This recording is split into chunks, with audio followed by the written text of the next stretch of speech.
Welcome as we kick off the third annual Business of Flight Week. I'm Shannon Gibson. I'm the Dean of the O'Malley College of Business. I'm thrilled to have all of you here.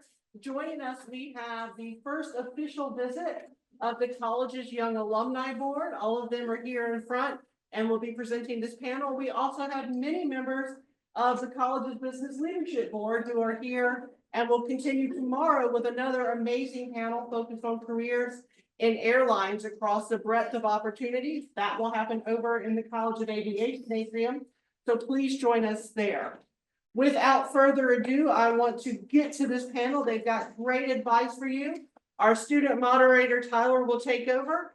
Have everyone, including Sloan online, introduce herself. Floor is yours. Awesome.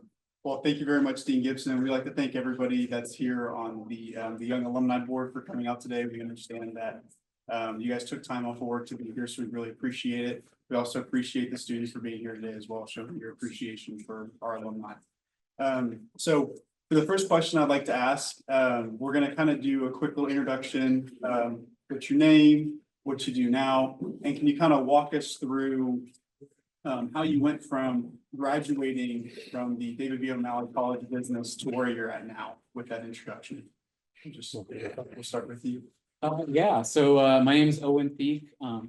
Yep, you got it.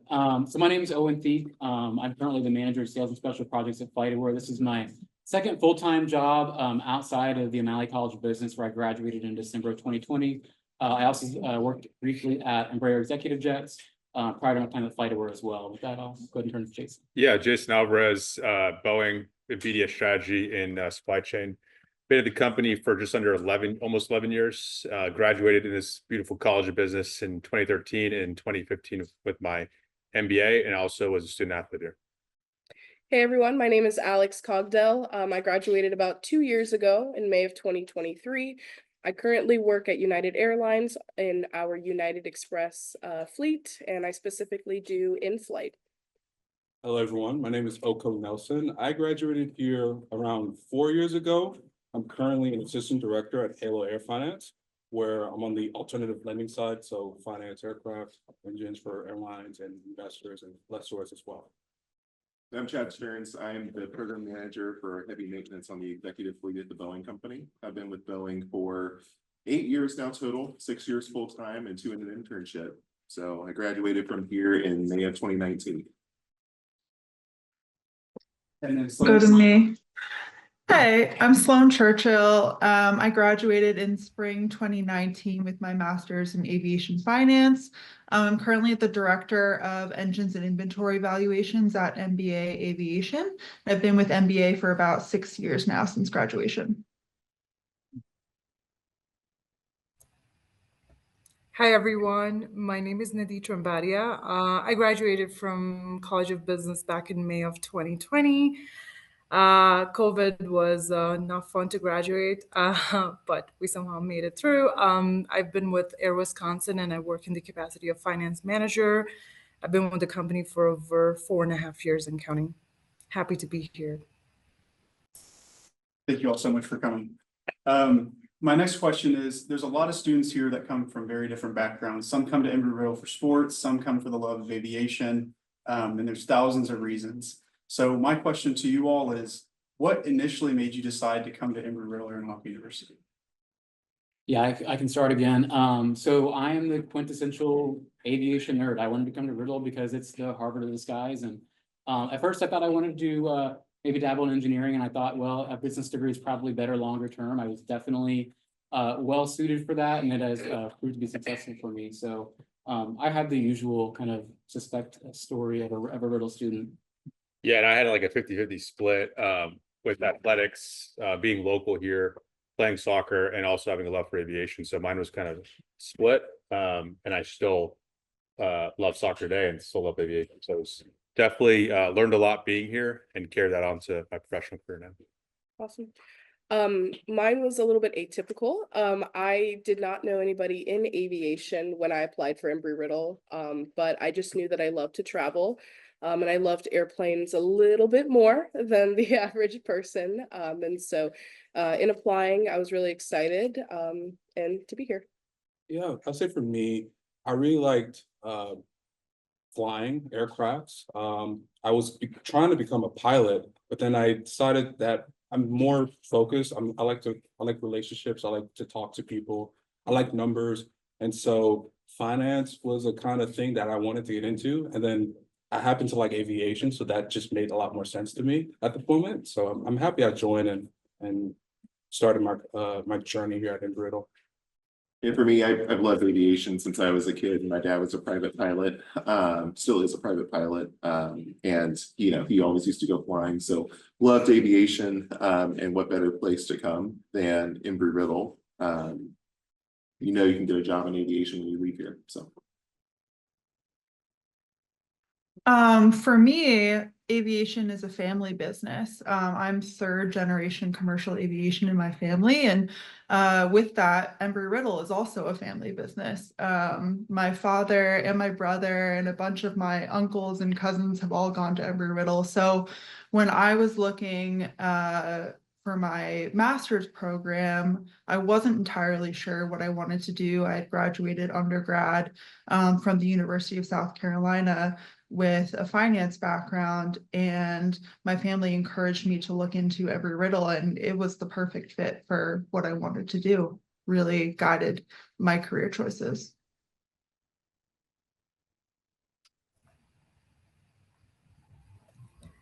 Mine is kind of short and simple.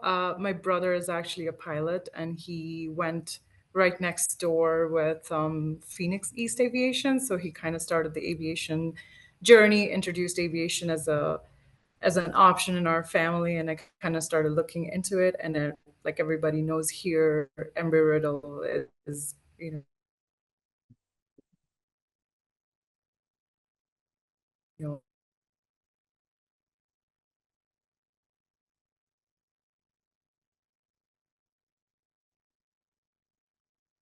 Probably first there. yeah. He's putting us in opinion, everybody. Thank you so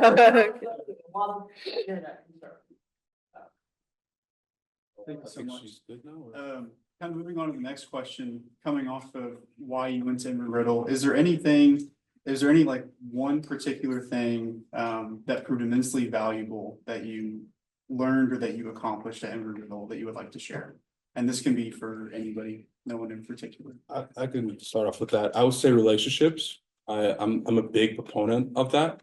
I would say, you know, when you come to college, the goal is to end up with a degree, but also too, what do you take beyond that? What do you take from that, from being here on campus, right? And for me, talking to my professors, talking to other students, other colleagues, developing relationships, rapport, being a good friend, having good friends, and also being a good friend, it pays off well in the industry. I would say my first job, I never actually applied for a job coming out of college. It was all, you know, relationship based. Like my first job, I just emailed the CEO. The second job was a recruiter. The third job was a friend that I knew from college that I worked on a project with through my MBA.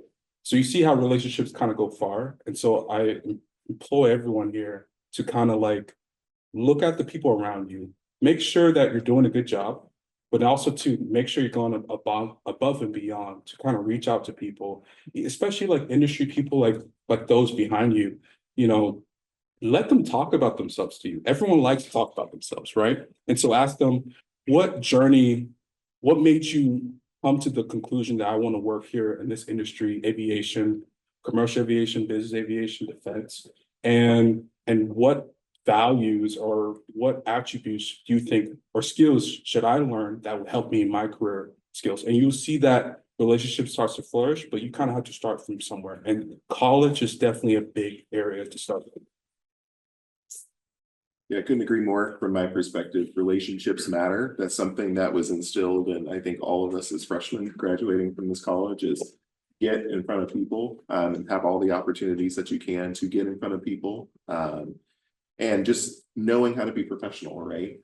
Going to the etiquette dinner, that was one of the big things that I think a lot of freshmen still do freshman year, but learning how to eat in front of people, that's a big deal, you know? Truly, and learning all the different types of cultures and stuff that they brought in to learn about that. something that I still use to this day, something extremely important. So it completely agree, relationships matter, and that's the one thing that you'll hear probably across from all of us is your network is your net worth. Truly. Yeah, and to kind of add on to Chad and Oko here, I will say that relationships matter in industry, but they also matter to those who are to the left and to the right of you. So remember that when you are here, you are building a personal brand. You know, there's someone in your classes that sit next to you that's going to remember, I remember that he was always on time, or that she was very punctual, or that she turned her work in on time. So just remember that you're building your own personal brand while you're here, and that your peers, when you all graduate together, we are in all one arena, as Chad said best in some of the classes this morning, where the industry is big, but it is also very small. And so you will work together in some form, because at the end of the day, we all want the betterment of the aviation or aerospace industry. So you'll see each other again. So just remember, relationships don't also matter for those that are already in industry, but to leverage those next to you, and remember that to leave a positive, lasting impression on people too. Yeah, I can go next. I would just say, like, we already said, like, relationships matter, right? But I would like take it a step further and say involvement in the college, right? For the students sitting in front of us, like, there's a lot of people lining the walls, like professors, staff, people, leadership around this university. It is extremely important to connect with them and build relationships and participate and be present. Otherwise, you're not going to get very far, right? You can only earn so much respect by being present. You actually have to care, right? You have to be involved. You have to participate. You have to be active in, not only your classes, but, external activities or extracurriculars and things like that. If you want to be successful in building relationships and ultimately proving yourself, it's beyond knowing people. It's about understanding what it takes to actually work hard to be successful, and to prove that you're worthy of the different things that you desire, whether it's a job or an internship or, some level of involvement. No, I mean, I would just say the same thing. I think the branding piece of it, just remember you're branding yourself here in the college, but also keep in mind social media also exists as well. So be careful when you go to a spring break on a trip or wherever you go. I mean, that could come back and haunt you, because employers definitely look at that. There's definitely teams in HR that you may not even be aware of. And one decision that you post can come back and haunt you decades later. So just remember, branding is not just here, it's also in your personal life and in years down the road. So Thank you. Sloan or Nidhi, would you like to add anything? I mean, definitely relationships are, not to, beat a dead horse, but relationships truly are everything. I mean, my classmates are my industry connections now.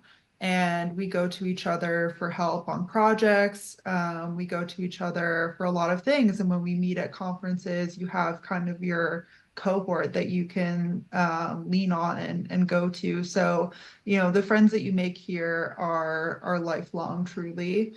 And also to follow up with Owen, getting involved can really help you make decisions about what you want to do. I mean, for me, I really didn't know exactly which direction I wanted to go in, if I wanted to go to the airlines or the lessors or an OEM. And a club that I was involved with took us on a trip to the United maintenance hangar at MCO.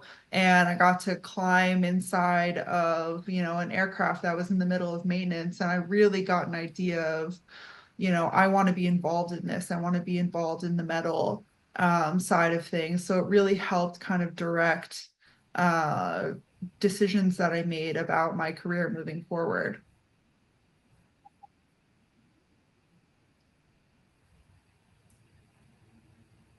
Kind of going off of that.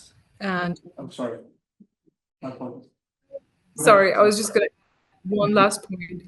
Everybody shared amazing points, relationships, networks, everything matters. I've had conversations with colleagues who were friends working with an airline. One more thing, just to add on top of everybody, saying everything about relationships, I would say sharing your experiences with everybody. as that's just learning from other people. And like, it was mentioned that don't be shy talking about yourself. It could just help somebody make a decision that they were hung up on for a while. Thank you very much. In addition to that, we hit a lot on relationships and networking and stuff like that. Was there anything now that you're into your career that you wish you would have known back when you were in college, when you were sitting in the same seats that these students are here? I'll also go ahead and start. I'll kick us off.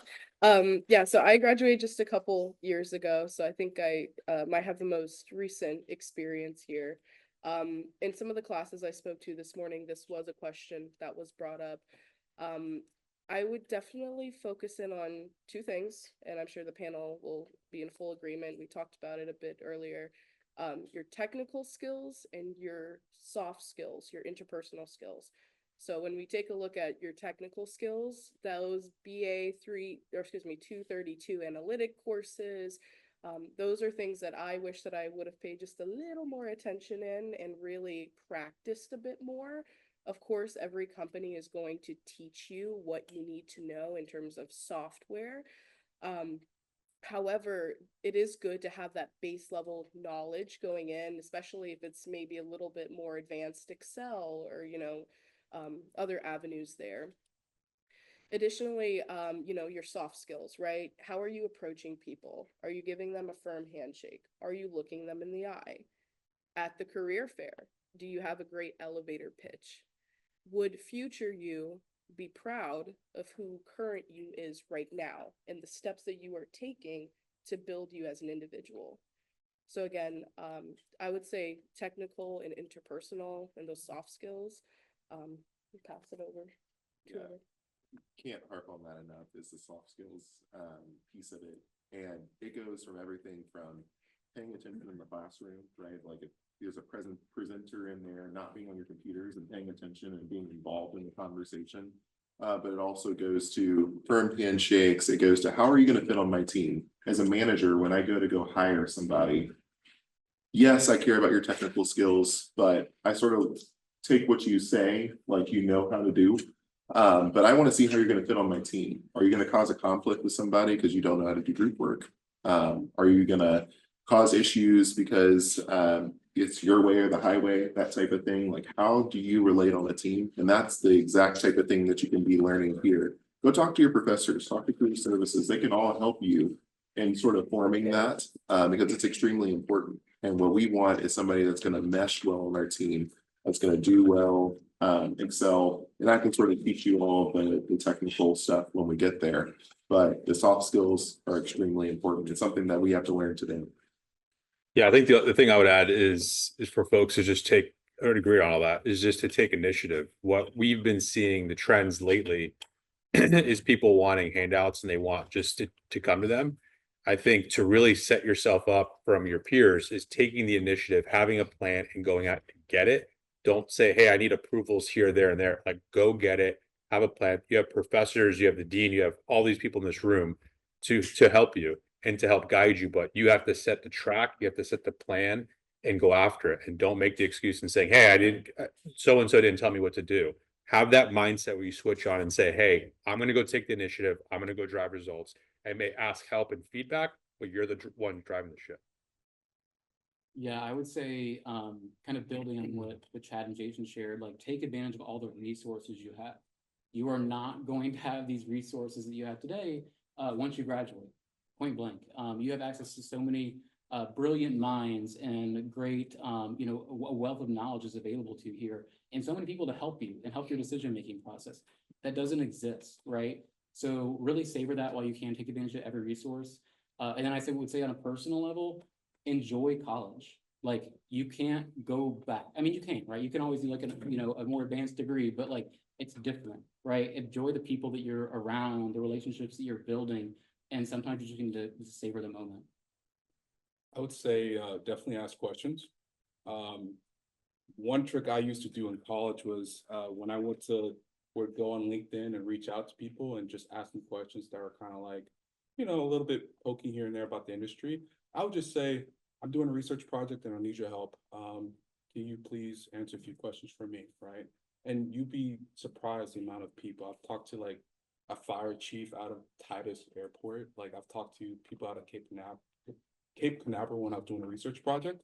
And so there's actually a lot of people that are willing to like give you information, help out, especially knowing that you're a student, right? Because we've all been in that similar situation as well. So if you can, I would play that card as well.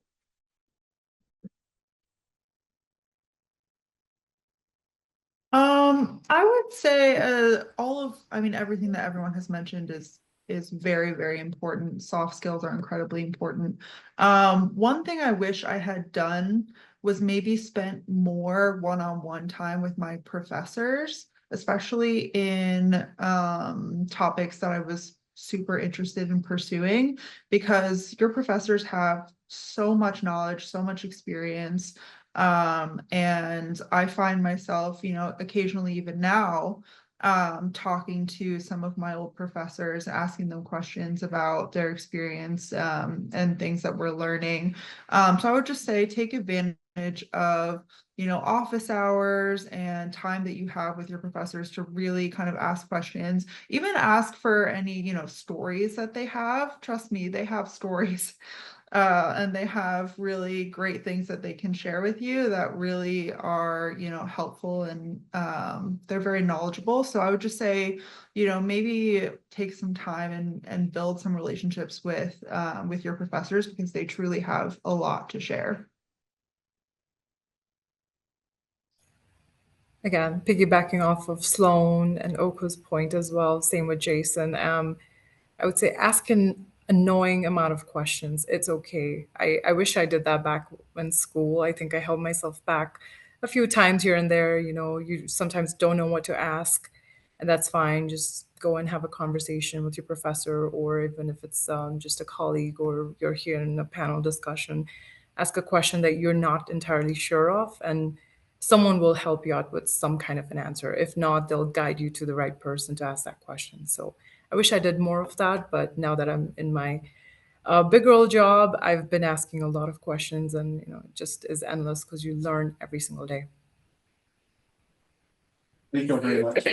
The next question here is going to kind of transition a little bit more away from Embry-Riddle and more towards your personal careers.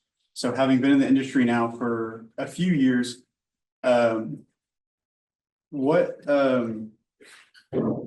how do you manage both work and your personal life in terms of like a work-life balance? Because I understand that early on in your career, it can be really tempting to, work those really long days to try and get that promotion. Can you guys shed some light on your personal experiences with that? Yeah, maybe I'll start, and Chad and I are laughing because we are probably the worst examples of this, but we're also here to tell you that why we're the worst examples of this, right? I think a lot of us up here all have in common that we went to work and just worked as hard as we could to earn everything that we possibly could as fast as possible. I think all of us up here are very driven people. And so you will spend endless nights at work or on the weekends, for example. I would say just take into consideration, that you only get older, you're not getting younger, right? So you do have to find that delicate separation of work and life. Whether that's another person, I don't still Chad's thunder, but like another person in his life takes him away from his work sometime, which is necessary in his approach. But sometimes you have to force yourself to set things down and just take a break. I mean, I have not opened my work computer since Friday, and I'm kind of terrified of that because very rarely do I do that. So we'll see what the other end brings, but you have to find that separation. Whether it's taking a vacation or something of that nature, you just absolutely have to find that time in your life. Yeah, so yeah, we're very bad examples of this, but I will say, I think the important factor is to know yourself. When you're feeling stressed, when you're getting close to burnout, when you can stop and take a step back, right? That's the one thing that I'd say that I think we probably have nailed down pretty well is we know our limits, we know what we can work, we know what we can't. But I think there's that, but I am not gonna sugarcoat this, but depending on where you want to go in your career, you got to be able to do that sometimes. You gotta work hard, you gotta put in the hours. I don't know a single person that works 40 hours a week that has been severely like promoted in the chain. Be completely blunt with that. That's just how it is, right? I'm not gonna lie to you or anything like that. That's point blank what it is. If you work extra, people notice that, people see that.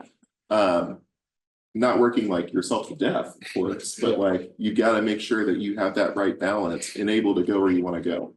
Your CEO is not going to be working 40 hours a week, right? Like that's just not reality and how that happens. But what I will say is know yourself, know your limits. You know, my wife and I, we took a long road trip a couple weeks ago around the Western United States. That was perfect, right? I got to separate away from work, got my recharge time, and then go back to work and grind right back at it.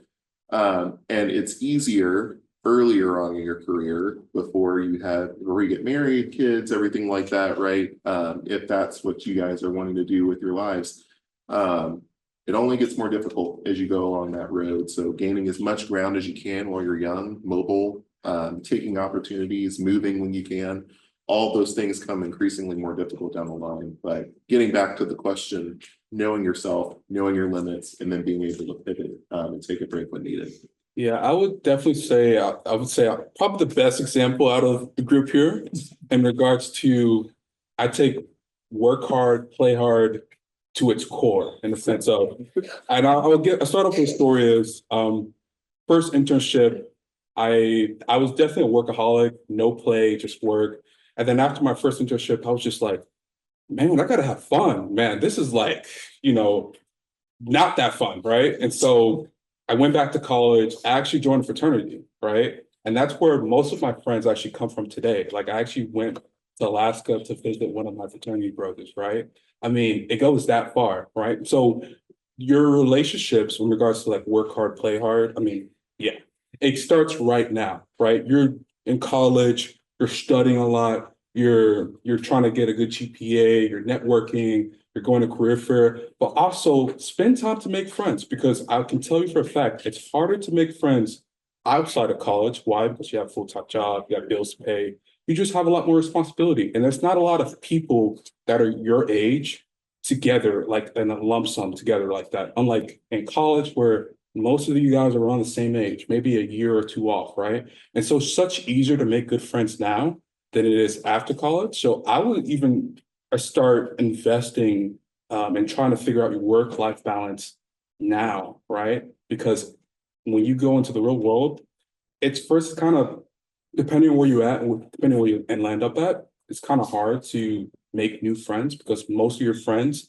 will start being more professional friends. Like I would say, we're friends from college. Sloan, we met actually more. We were in college together, but we actually got more close in the industry. And so Yeah, for most sure.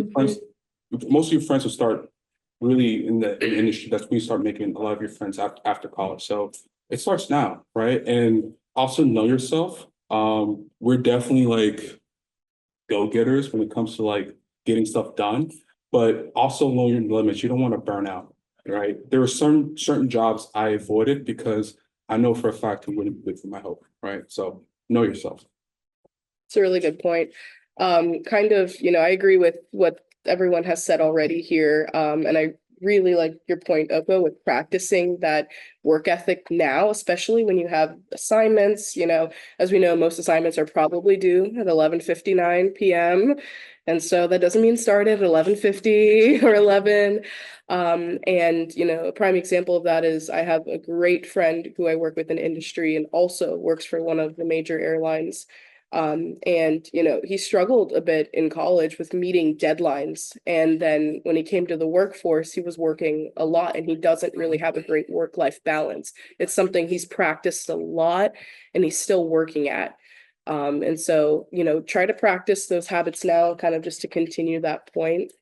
I also would say lean into your employer's benefits too. I will, of course, plug that, you know, working for an airline specifically, and even just working for a company that has great travel benefits in whatever form that will be is really supportive.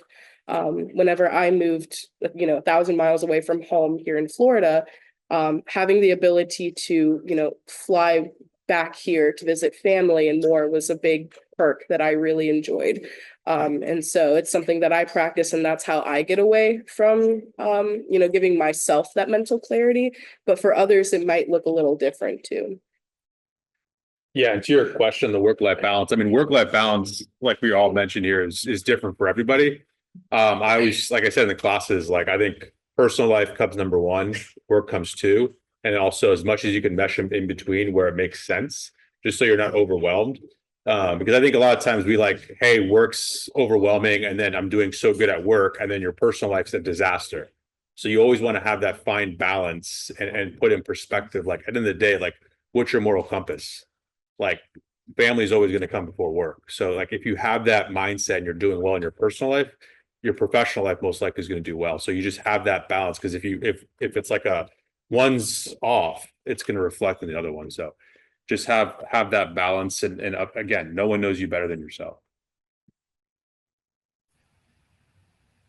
I've been on a work-life balance journey, let me tell you, over the past 6 years. I was the absolute like analyst burnout in the first 2 years situation. It was not great. And I didn't have anybody kind of telling me to take my PTO or to really kind of balance things out. I just threw myself headfirst into work, was working really long nights.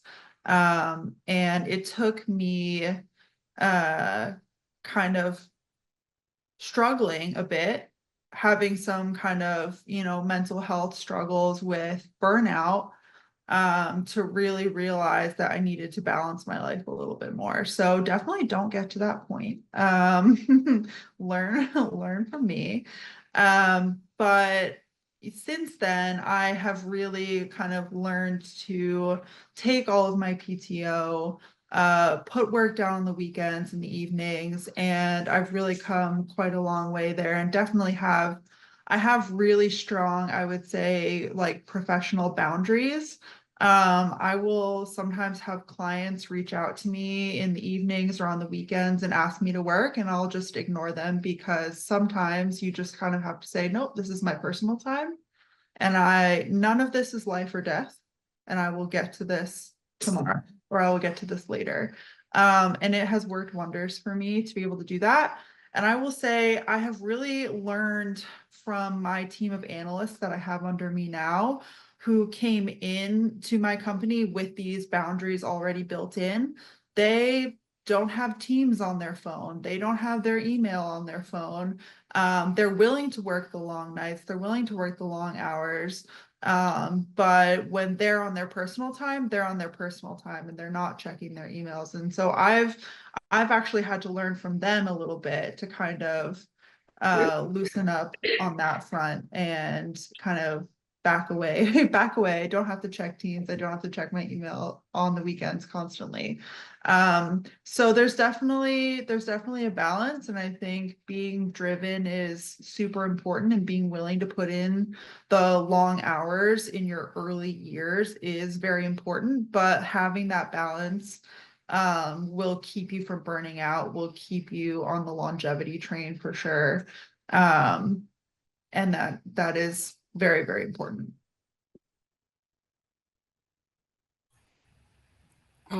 Last one to speak here.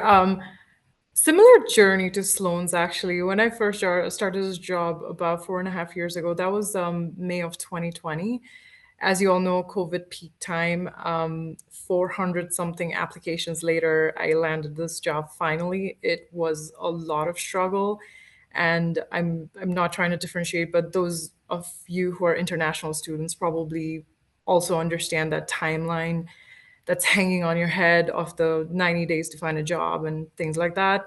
So it did get to me at first. And then once you get this job, you hold on to it for dear life, and you just want to put in more than 40 hours a week. And that's exactly what I did. So I reached my burnout point very quickly as well. I think it was within a year and a half, 2 years. Fast forward to that, my current boss right now, he is just amazing. I've learned so much from him. He's actually the one who kind of taught me, it's actually important to separate your personal and your professional life just so that you don't have these burnouts, right? So important to find that balance. If you can't do it on your own, like in my case, have someone help you, just hold your hand a little bit. And then once you get the rhythm, just figure it out. Another reason that I'm in Kenya right now is also my boss. So it's important to have a good boss. If you have that, good for you. Awesome. Thank you all very much. Now we're going to take a little bit of a shift kind of from personal to kind of what's happening in the industry. So sitting up here, everyone here is sort of somewhere very diverse. We have airlines, leasing companies, aircraft manufacturers. And you were FlightAware, which is kind of more on the tech side of things. So given the diversity of the companies that are up here, what innovation and new products are some of your companies coming out with lately that are interesting and exciting? Chad, I know Boeing just had a pretty big announcement the other day. So if you'd like to start. Sure, yeah. I think Boeing has been on a big digital engineering journey for a while, trying to modernize some of our tools. And I'll give you an example, right? In St. Louis, it's our biggest defense site. We still produce the F-15. F-15 was announced decades ago, right? Back in the 1900s.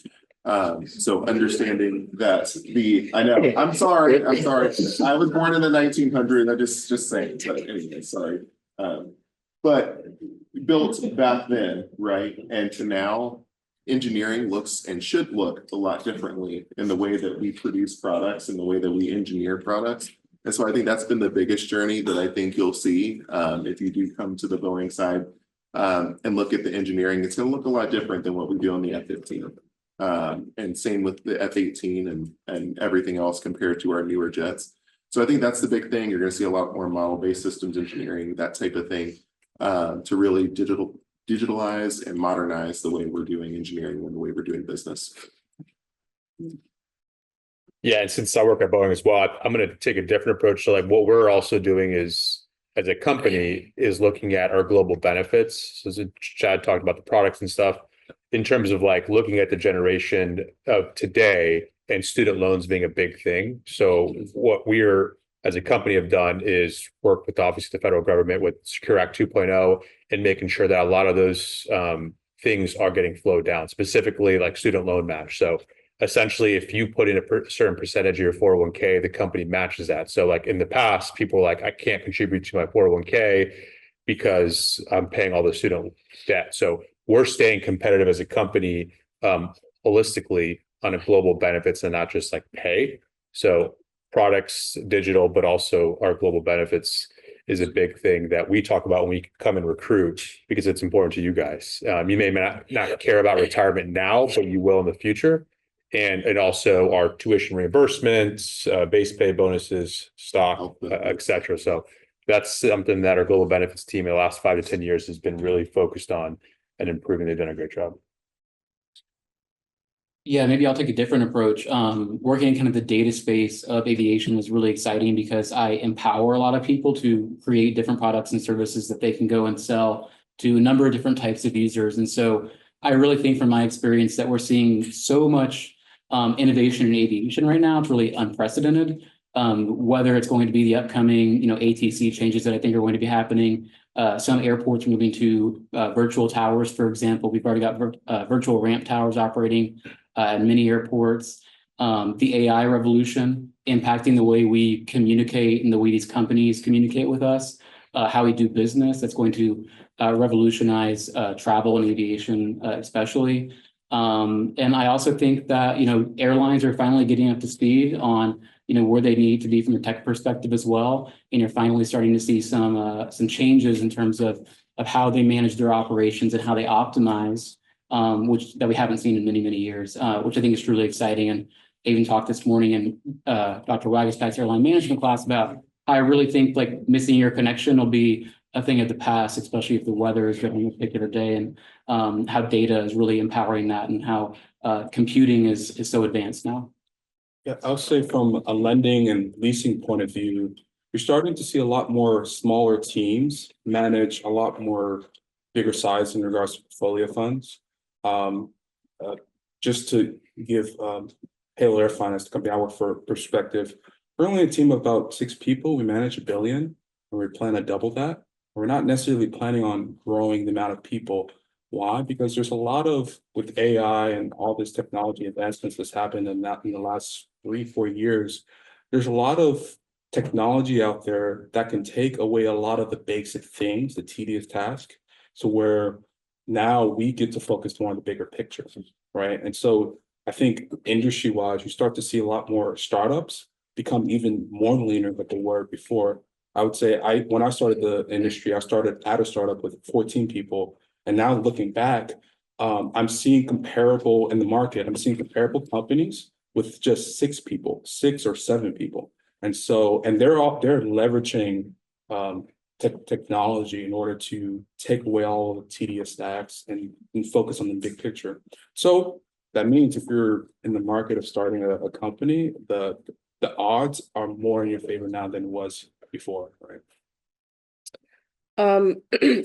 At United, lots of course, exciting things. And to Owen's point, kind of keeping up with technology is huge. You know, our most valuable asset, of course, is our customer, but also our aircraft. So, you know, in terms of our fleet size, it was in the news maybe a year back or so, but, you know, we are retiring our old aircraft. And we are, you know, we have a whole initiative called United Next, where we are purchasing hundreds of aircraft and retiring our old fleet. These new aircraft are more customer centric. So, you know, we're up to speed on the LED lighting, you know, just the aircraft interior screens. I mean, for the wide body international market, those are, you know, first class in industry, honestly. So in terms of that, United as a whole, that's one of the largest things.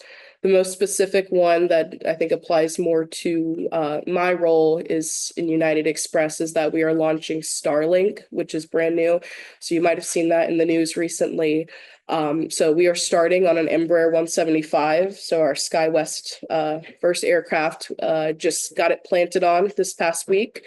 So we are doing some beta testing there, which is really exciting, and that should, you know, have a lot of advancements in the tech space, and of course having Wi-Fi, you know, on of course all of our aircraft, but faster and, you know, first in industry too.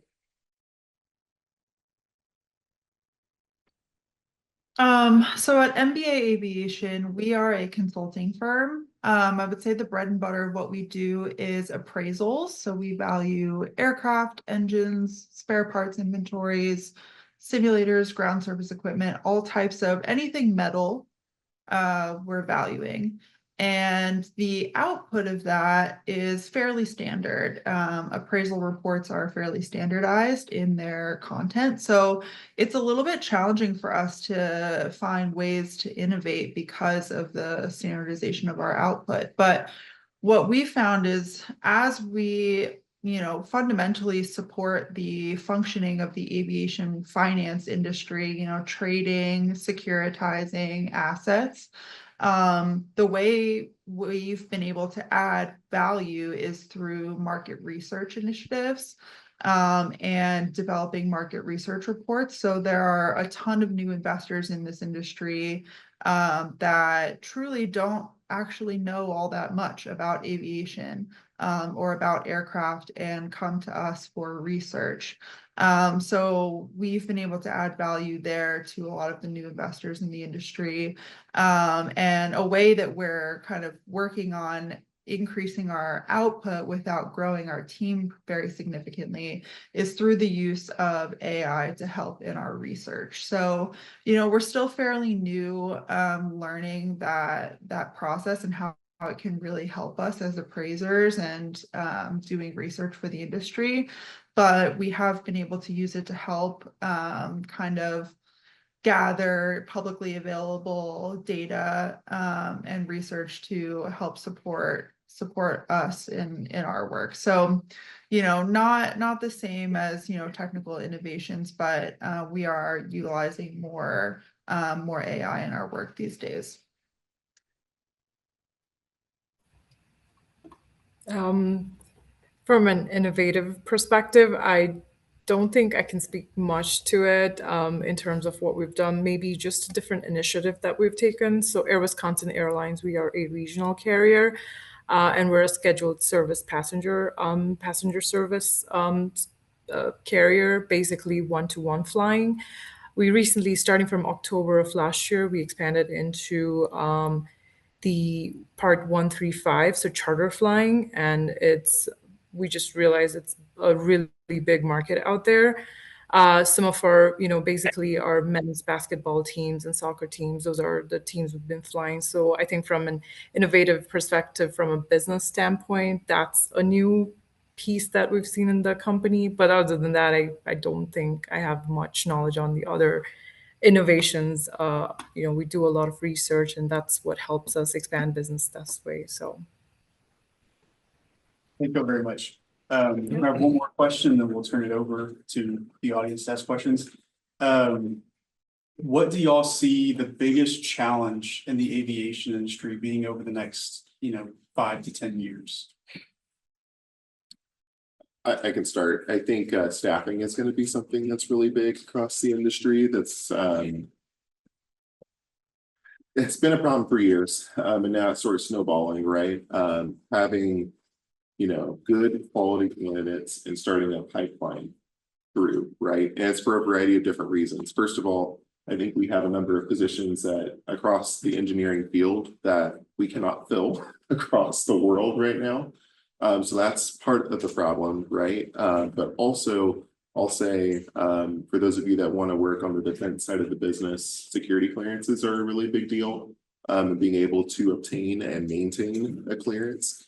And it's not an easy task, right? The government's going to essentially take a white glove to your life and go all through it, open book style, and really go back over your history and stuff. And that's been a hindrance for a lot of people, I think, moving into the defense industry. But I think overall, just staffing. So all that to say, get your quality education here at Embry-Riddle and then come join us in the aviation industry, because there's work to do. There's a lot of it, but I think from my lens, that is the biggest constraint that I see right now is staffing and the ability to staff fully. Yeah, I agree with that, Chad. And I also think it's about knowledge transfer as well, as we see a lot of retirements happening in aviation, whether it's pilot or whether it's, people in corporate America. We're seeing a lot of retirements, and transferring that knowledge down to other people is increasingly more difficult, I think, especially as we see a lot of newer, younger people like, yourselves enter the workforce. So that's going to take, I think, a longer amount of time. It's going to bring those people up to speed than originally anticipated. And then secondly, I feel like everyone's heard this in the news, especially coming out of COVID, is like the supply chain. Like even as a data company, we face supply chain issues, right? And, everyone's trying to build airplanes and deliver airplanes and, provide products, support and services around, airplanes and general aerospace. And everyone's competing with the same supply chain, right? So I think that's the other really difficult thing that we've gotten better at, but we're still not there in terms of, developing that supply chain and having a diverse supply chain to really meet the needs of the aviation industry. Yeah, I was going to say supply chain as well. The only thing I would add to that is, although it's a big challenge, it also creates a lot of opportunity for you guys to either work at an OEM or work for a supply chain, because they need talent to look at things differently. Right now, there's a lot of new challenges, tariffs, supply chain, geopolitical, but having that new lens can bring a lot of value. A lot of value with knowledge transfer, people that have been around the industry for a long time. There's also unique values that you can move things faster or new data wise with AI, et cetera, to improve the supply chain. That's going to be a big problem for years to come, and we'll see how things evolve. But you guys it creates an opportunity for you to make a difference. Yeah, as an industry as a whole, I'm very curious on how the airlines would look 5 years from now. As you probably heard in the news, there's a couple of airlines out there that having issues with their top line, the revenue, right? I mean, fares aren't increasing, costs are increasing with inflation. And so they're trying to find other ways to kind of mitigate their cost structure. One of them being pay down debt, especially in North America. There's not much money. There's not much you can do on the fair side. So you kind of have to adjust other levers. So pay down debt means less interest expense, right? Makes you look a bit more profitable. I mean, it's curious because you have Spirit, you have Frontier, you have JetBlue, you have Southwest. Recently, they said no more check bags, no more free check bags, and you can't pick your seat unless you pay for it. And so that was a core driver of like the business model. And I'm just curious to see how that will play out 5 years from now, right? Would there be a lot more M&As? Who knows, right? So I think that'll be a curious thing to see what in the future for aviation is really. Yeah, and kind of to add on to Oko's point, specifically in the airlines, you know, when we are tracking our margins, you know, quarter over quarter, comparing it in industry, you know, really, to be quite frank, the majors are really the only ones in the airline side that are really making money right now. So that's why, to Oko's point, you can see some of the other airlines, they're going to be pushed out of markets. There might, you know, we've already seen some bankruptcy, you know, notices for some of them as well. So I think just from, you know, the airline perspective, that's what, you know, to Oko's point, what we'll see. I will say for staffing was, you know, the point that I was thinking of as well. But you guys are in a really unique position coming into industry, because like to Owen's point, you know, there's people retiring, but you know, you also have value in your knowledge and what you will expect going into industry as well. You know, it used to be that back in the day, you know, a lot of our parents might have been at a company for 20 plus years. And that's what, you know, that's what we were taught. But I think right now with how the market is changing, a lot of, you know, us and you all will get in a position where, you know, you're more agile in, you know, hopping around to different companies, taking those risks. And so I think that's also a new movement socially that, you know, we've seen a bit too, is just being agile, taking risks, moving to a different, you know, department, or maybe it's just a company as a whole and just getting a different perspective instead of playing it a bit more safe that, you know, we are used to hearing and growing up with too.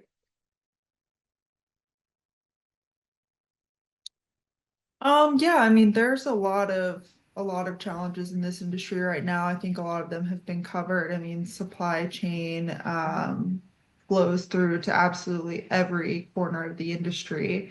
And kind of following on to that, you know, a big challenge that we're having right now that will probably continue to play out for the next 3 to 5 years is the technical maturity of new asset types. That has been challenging for a lot of airlines. Airlines are, you know, I'm speaking specifically about, you know, like the GTF engine issues, LEAP engine issues, that are really affecting airlines' bottom lines and will continue to do so for some time, as new, you know, aren't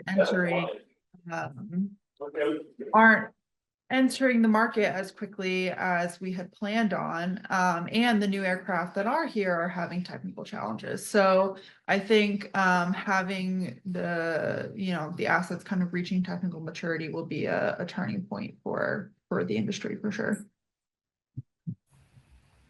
Yeah, and just to add a little bit more onto what everybody said, we're a smaller company, you know, we have a fleet size of 63 aircraft. Even with this, we find a lot of supply chain issues, you know, kind of all over, whether it's aircraft parts or just your structural checks for aircraft, right? Everything either is delayed or there's some kind of a process interruption.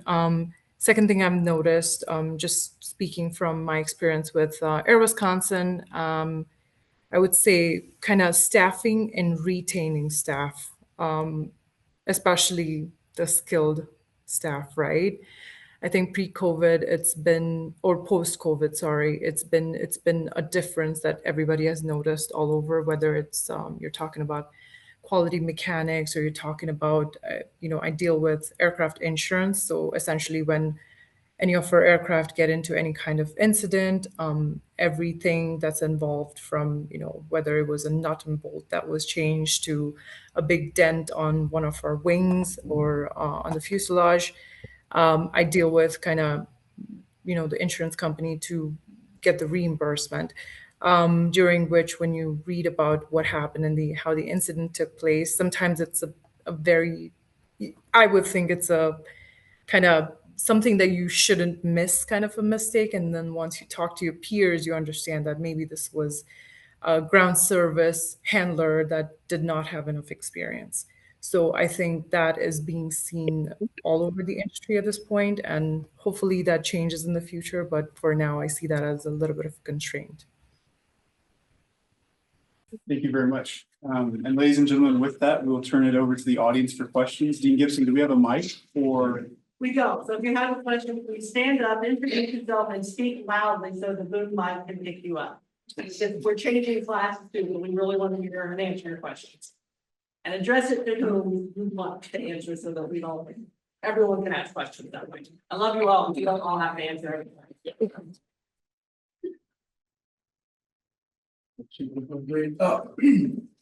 My name is Giovanni Vanetta. I'm a junior aviation business supply chain management track. This one I kind of want to open it to any one of you guys, but maybe specifically Chad. How are each of you guys' companies responding to the shift in like economic changes with tariffs? I've heard a lot of OEMs having engines stuck at the border of Canada, Pratt & Whitney. We've got other equipment manufacturers in Mexico that are facing the same thing. A lot of these OEMs don't want to pay these premiums for a lot of these different parts. So how are you guys like responding to that? I don't know on the defense side how that's affecting a lot of the defense programs at Boeing. I haven't heard much chatter on part of my work to with this shit up. I don't know how United or some of the other companies are responding to a lot of those shifts. Yeah, I can start, and then Jason, I'll be curious for your thoughts too on the supply chain side. So overall tariffs, yes, they're going to affect our business. I think overall in general, I think it's going to affect every industry in general, but it's something that we have to deal with. So overall, I think we don't know the full impact of those tariffs yet. So it'll be interesting to see over the coming weeks and months what the company puts out as a strategy. But I don't think we know the full impact yet to be able to answer that question, but I think as a whole, tariffs are going to make everything go up just across the board in general, cost of materials, everything. But the one thing, and probably want Oko's thoughts on this because we got this question earlier too, from his angle, but I don't necessarily see the demand for air travel going lower. So I don't know how much, if any, that will affect the Boeing company. I don't know. But I don't see the demand for air travel going down, particularly in this world of aerospace that we're in. So I think you'll probably see more on the consumer side. But Jason, any thoughts from you? Yeah, I think right now it's still too early to tell. However, we're still seeing like the impacts. We're working closely with our suppliers and their sub tiers to really assess like, hey, if there's a shortage of X material metal, how's that going to travel downstream? Because again, I think that's near term. That's what we can do now. We're not going to just like start a new supplier at a thin air in like 5 minutes. It takes time. So it's really like a wait and see and being there for all of our customers, all of our partners, supply chain throughout. So if they do need help, that we can be there as we're weathering the storm globally. I mean, it's not just our industry, but across the board. I think everyone's dealing with it, and it's an evolution and an ongoing thing we're evaluating daily. So Yeah, I'm going to add quickly. I think it's an opportunity. We just talked about how everyone's supply chains are so pressed. We've seen air travel come down a bit, right? Delta reduced their schedule this past week by 1%. Not a whole lot, but we're seeing some demand softening, especially government travel, Canadian travel, for example. So there's some softening in the market. I think it's enough for anyone to start making any rush judgments. We've seen United announce in their investor call they're going to retire 21 aircraft. So there's going to be some changes. I do think that OEMs are absolutely going to, and this is coming from someone who works for the RTX family, OEMs are going to keep their foot on the gas. If we see some demand softening and we see airlines not wanting to take deliveries as quickly, I still think people are going to keep the foot on the gas of the supply chain to try to get up to speed. So when people are ready, that they're prepared, because we're seeing so many holdups and challenges right now. whether it's, GTF issues at Pratt, for example, or getting parts on airplanes that currently need them, or whether it's delivering new airplanes, for example. Tyler? I'm Tyler Hussar. I'm a senior supply chain management student, and kind of going off the tariff question a little bit. Do you see the supply chain in general, kind of going more onshore in-house using AI software to kind of do the brunt of the work? Or do you continue seeing globalization take over, like the risk disperse out? I think from a globalization point of view, there's been pros to cons to that. I mean, I think the biggest issue with globalization is IP and then quality of work. Not to say like any other country doesn't have quality work, but when you outsource certain aspects of productions, then you might run the risk of quality issues, right? In regards to IP, that's the biggest thing because IP protection only really applies in Western countries like the US and Europe, right? EU. But outside of that, I mean, if I can get my hands on intellectual property, I mean, in a country that's not well as known or third world, then no one's really stopping me from developing duplicates and selling it in my market, right? And so you run the risk of that as well. In regards to bringing more companies in-house, right? I think it depends on, and it's a guessing game, right? Like, let's say we have tariffs that come on, right? I think the reason why somebody would bring some production offshore to onshore is to reduce the risk of someone, anybody coming to office, Congress, making certain changes when it comes to tariffs. Like, I'm gonna increase tariffs by 20% on this particular product, right? When it's inshore, like you don't have that risk no more, right?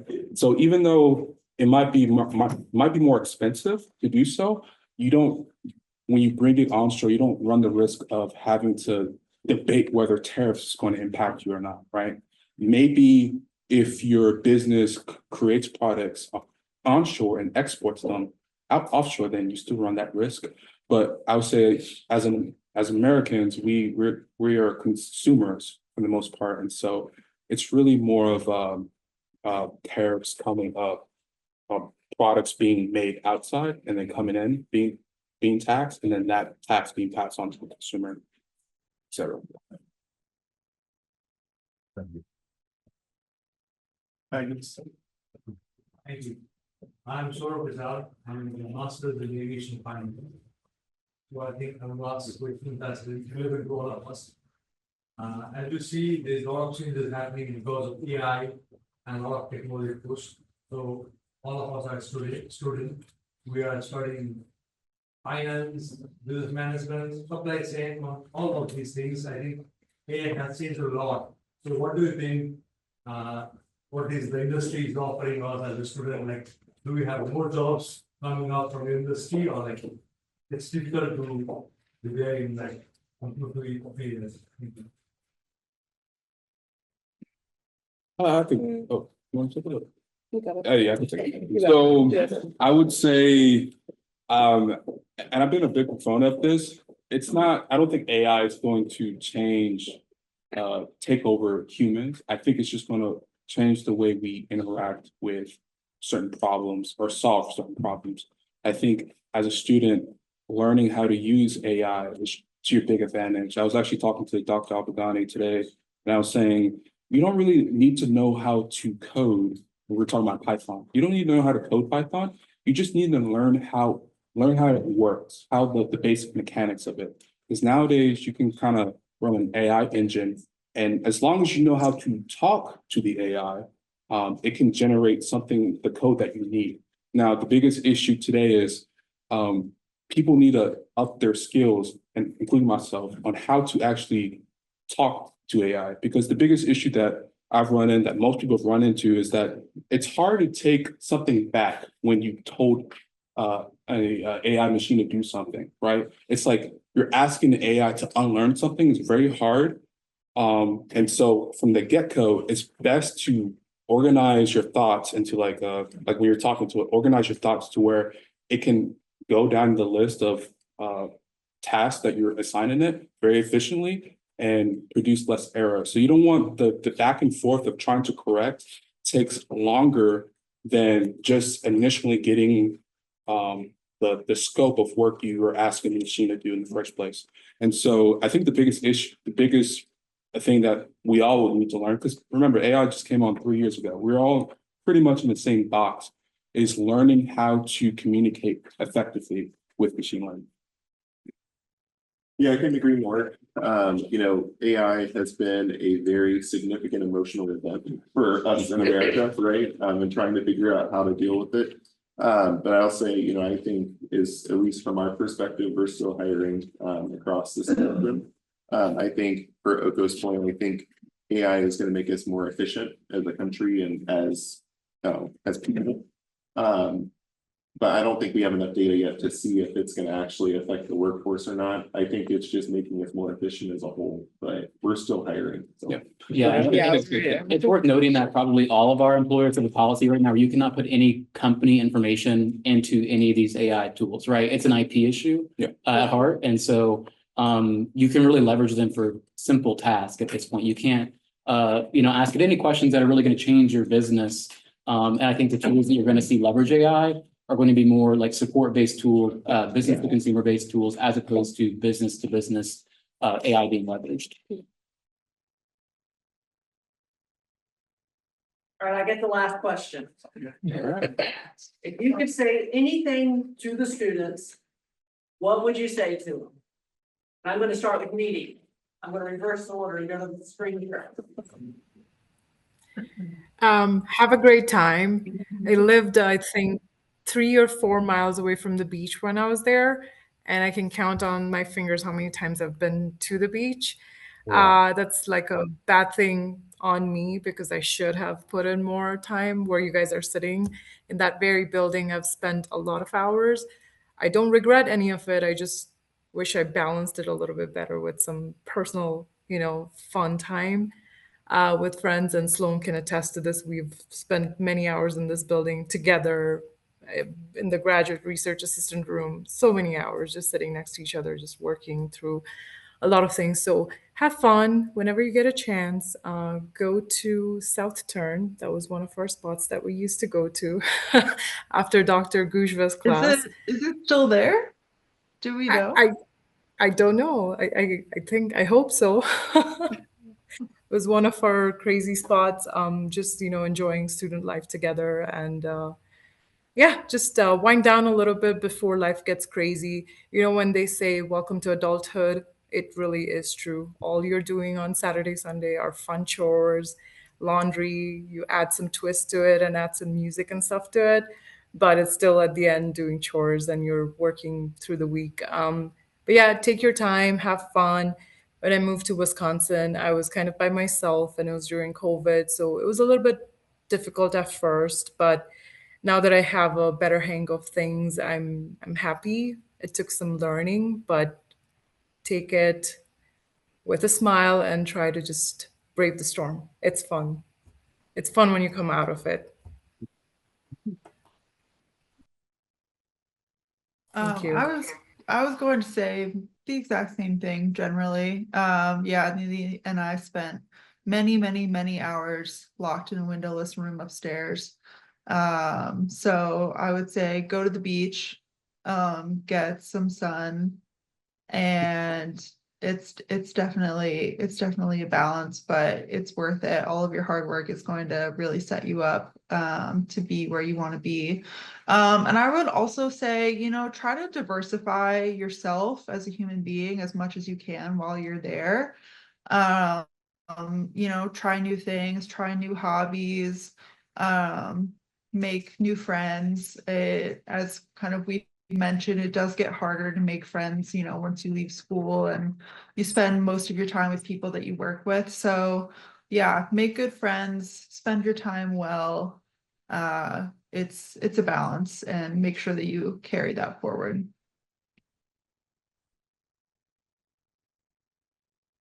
I guess I can go, we're going this way. But they're all gonna say nice things, so I'm not gonna say a nice thing. I'm gonna say work hard, show up, dress the part, be the best person you can be during this period, because if you can do that, you will be so much more successful later on in your life. So get the practice in now, and later on in life, you'll be successful.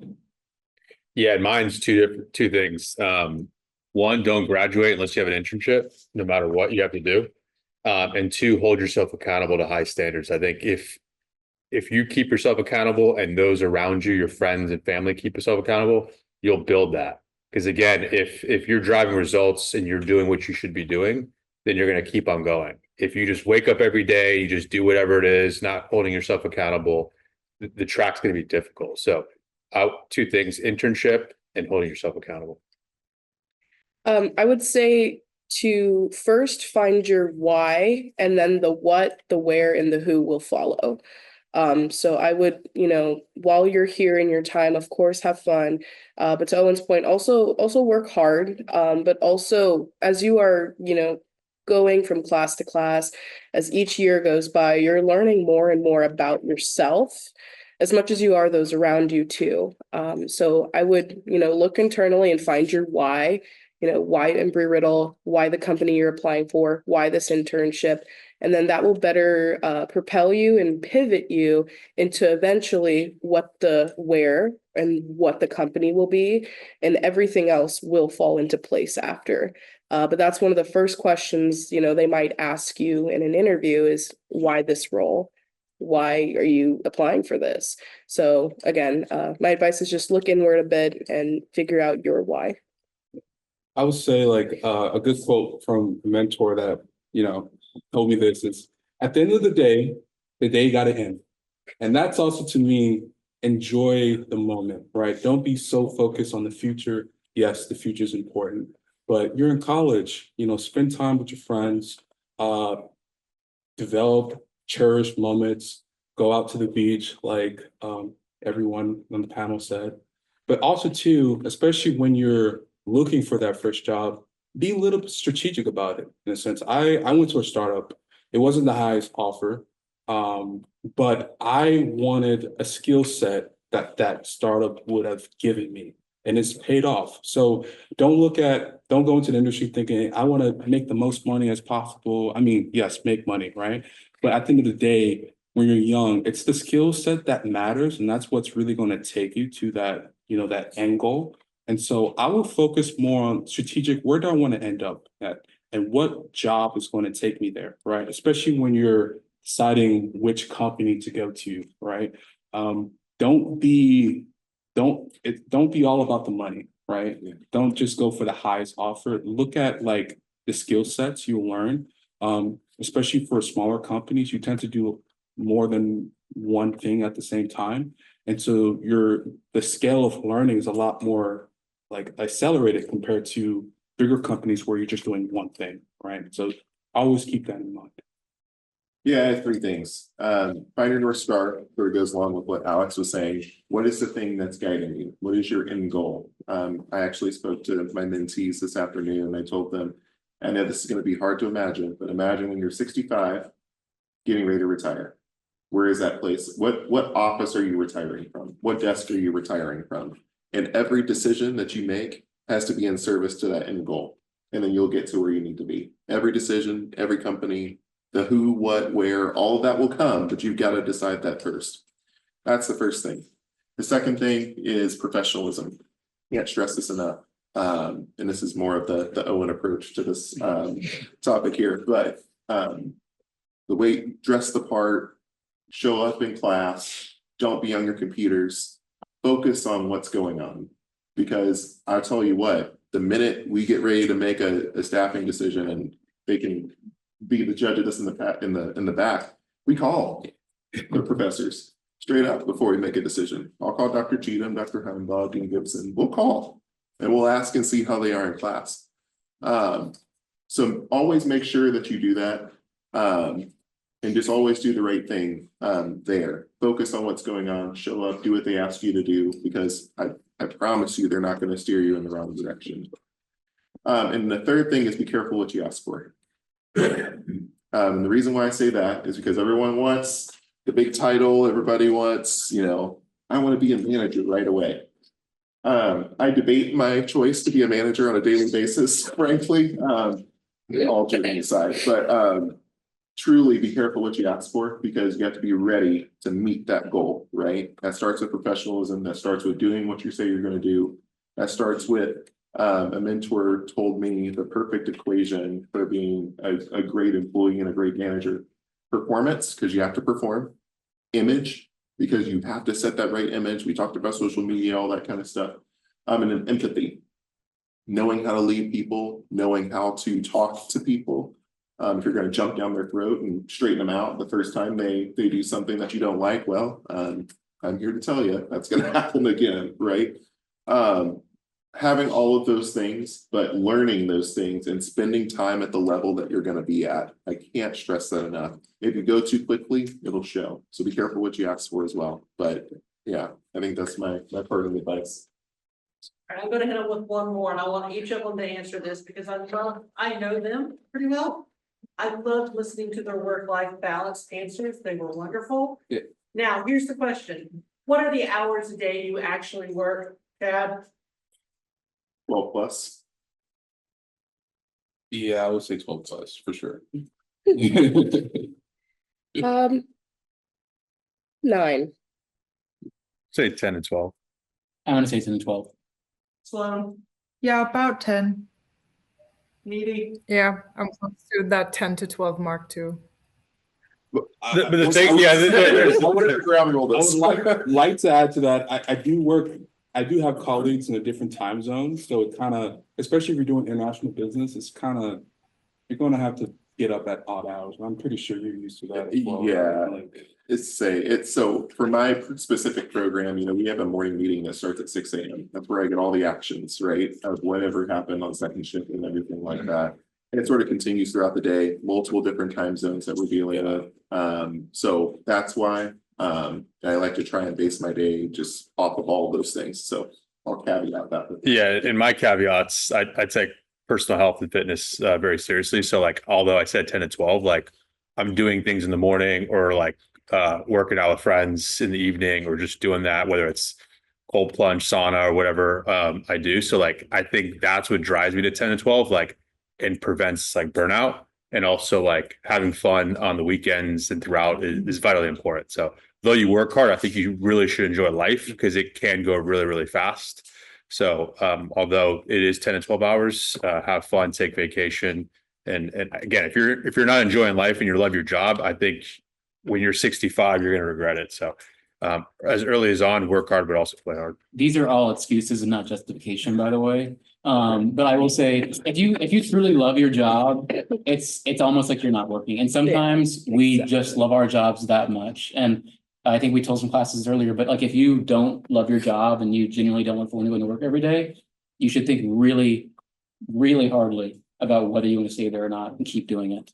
I think that's a good summary of it doesn't, and I don't think it feels like work to me either. It's just I can't say what platform I work, but it's one of the coolest in the world, right? And that's what gives me that drive, being able to see that plane, being able to make decisions based off of that aircraft program is super cool. So I completely agree. And I think that's one thing that we can probably all agree on. Although we work long hours, and I mean, I'll sometimes look at it and be like, oh shoot, it's 6 o'clock. You know what I mean? Like, I guess it's time to go. But it all picks up the next day. But definitely enjoy life, like Jason was saying, particularly when you go off and if you want to get married, have kids, all those types of things, those things will start to influence your work-life balance too. So just keep that in mind. It won't always be the same forever. all right, let's give them a round of applause.